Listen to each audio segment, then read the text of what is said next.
స్వామియే శరణమయ్యప్ప. అందరూ ఎలా ఉన్నారు? నేను చాలా బాగున్నాను. మీరు కూడా ఆ స్వామి ఆశీస్సులతో బాగుండాలని మనస్ఫూర్తిగా కోరుకుంటున్నాను. స్వామి దీక్షలో చాలామంది స్వాములు సెపరేట్‌గా అందరూ కలిసి ఒక దగ్గర ఉండటం కావచ్చు. లేదంటే వేరే చోట ఉంటూ ఇంటి దగ్గర కాకుండా బయట ఉంటూ వాళ్ళకి వాళ్ళు వండించుకొని తింటూ ఉంటారు. అంటే ఇంటి దగ్గర రాకుండా ఆడవాళ్ళకి దూరంగా ఉండాలి. స్వామి బ్రహ్మచారి కదా! నిత్య బ్రహ్మచారి కదా! అని. అయితే మా ఊర్లో అయితే అలా చెయ్యరు. మా స్వాములు ఇంటికే వచ్చి తింటారు.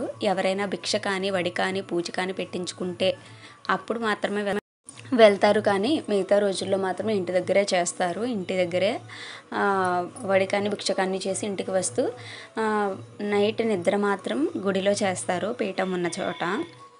అయితే అలా వేరుగా ఉండే స్వాముల్ని ఆళ్ళేంటంటారంటే మాతలకి ఎలాంటి ఇబ్బంది ఉండదు. ఎలాంటి ఇబ్బంది లేకుండా మాతలు పని మాతలు చూసుకుంటారు.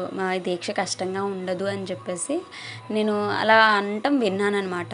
విన్నప్పుడు నిజంగా నాకు అనిపించిన ఒపీనియన్ ఏంటంటే, ఇబ్బంది అనుకున్నప్పుడు మాల వేయటం ఎందుకు? స్టార్టింగ్ ఇబ్బంది అన్నారు కాబట్టి, ఇబ్బంది అనుకున్నప్పుడు మాల వేయటం ఎందుకు అనుకున్నాను.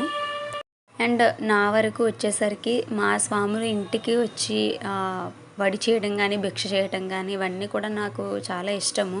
స్వామి ఎప్పుడొస్తారా అని నేను ఎదురు చూడటం. ఎందుకంటే అయ్యప్ప పూజ చేయటానికి కానీ, అయ్యప్ప యొక్క దర్శన భాగ్యానికి కానీ అక్కడి వరకు వెళ్ళి మేము ఎలాగో చూడలేము.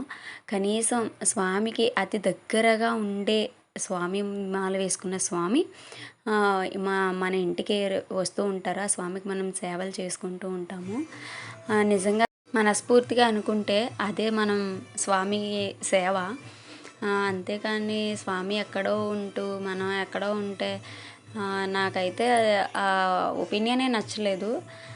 దట్టు ఏంటంటే స్వామి వచ్చేలోపు ఇంటి ముందు ముగ్గుండాలని ఆ కంగారులో ఒక అందం అనిపిస్తుంది, సంతోషం అనిపిస్తుంది. స్వామి వచ్చేలోపు వడి చేయాలి, భిక్ష చేయాలి, ఆ స్వామికి దగ్గరుండి వడ్డించడం కావచ్చు, స్వామికి ఇష్టమైనవి పెట్టడం కావచ్చు.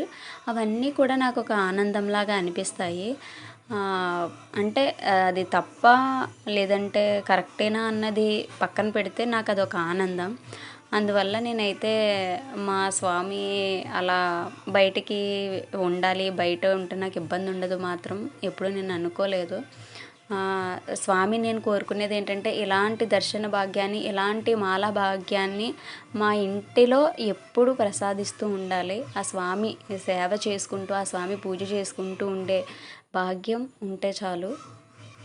స్వామి మాల వేస్తూ ఉండాలని ఎందుకు కోరుకుంటున్నానంటే, నేను ఎలాగో స్వామి దగ్గరికి వెళ్ళలేను. కనీసం స్వామి నా దగ్గరగా వచ్చినట్టు నాకు అనిపిస్తుంది. కాబట్టి నేను స్వామి దీక్ష గురించి కానీ ఏ మాల అయినా కానీ నాకు ఇష్టం అండి. అందులో ఒక వైబ్ ఉంటుంది. ప్రతి విషయంలోనూ ప్రతిరోజు ఇల్లు నీట్గా ఉంచుకోవటం కావచ్చు, ప్రతిరోజు మన మాటలో కొంచెం మార్పులు కావచ్చు, ఉదయాన్నే పాజిటివ్ వైబ్ ఉంటుంది. ఇల్లు కూడా చాలా ప్రశాంతంగా ఉంటుంది. కాబట్టి ఏ మాలైనా కానీ చాలా నిష్టగా చేసే వాళ్ళకి అదొక ఆనందాన్ని ఇస్తుంది. స్వామియే శరణమయ్యప్ప.